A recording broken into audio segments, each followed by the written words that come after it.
தமிழக சட்டசபை கூட்டத்தொடர் வரும் 20ஆம் தேதி முதல் 4 நாட்கள் வரை நடைபெறும் என்று சபாநாயகர் தனபால் தெரிவித்துள்ளார். தமிழகத்தின் 15வது சட்டசபையின் முதல் கூட்டம் வியாழனன்று கவர்னர் ரோசையா உரையுடன் துவங்கியது.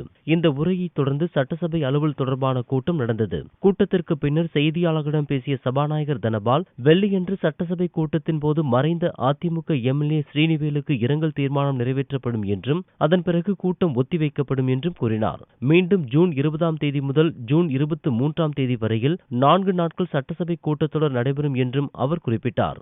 இதில் ஜூன் 20ஆம் தேதி கவர்னர் உரைக்கு நன்றி தெரிவிக்கும் தீர்மானம் நிறைவேற்றப்படும். அடுத்து வரும் நாட்களில் கவர்னர் உரை மீதான விவாதங்கள் நடக்கும் என்றும் தெரிவித்தார். இன்று கூடிய அலுவல் ஆய்வு குழுவின் முடிவுப்படி கீழ்கண்ட நிகழ்ச்சி நிரல் வகுத்து கொடுக்கப்பட்டுள்ளது. அப்படி அந்த நிகழ்ச்சி நிரல் 17 நாளைக்கு மாண்புமிகு உறுப்பினர் திரு சீனுவேல் அவர்களுடைய மறைவுக்கு இரங்கல் தீர்மானம் மற்றும் 4 முன்னாள் சட்டமன்ற உறுப்பினர்களுடைய மறைவுக்கு இரங்கல் குறிப்புகள், அத்தோடு நாளைக்கு அவை ஒத்திவைக்கப்படுகிறது. வைக்கப்படுகிறது. சனி ஞாயிறு 2 நாளும் விடுமுறை. 20ஆம் தேதி ஆளுநர் உரைக்கு நன்றி தெரிவிக்கும் தீர்மானம் முன்மொழியை பெற்று விவாதம் தொடங்குதல்.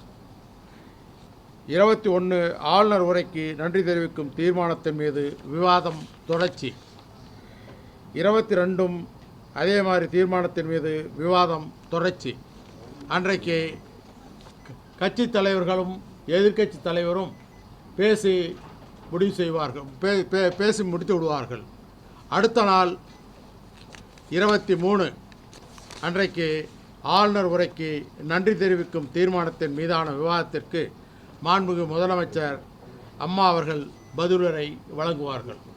இதுதான் இப்போ 23ஆம் தேதி வரலி நம்ம சபை நடப்பதற்கு நிகழ்ச்சி நிரலை நம்முடைய பிஸ்னஸ் அட்வைசரி கமிட்டி முடிவு செய்து கொடுத்திருக்கிறது.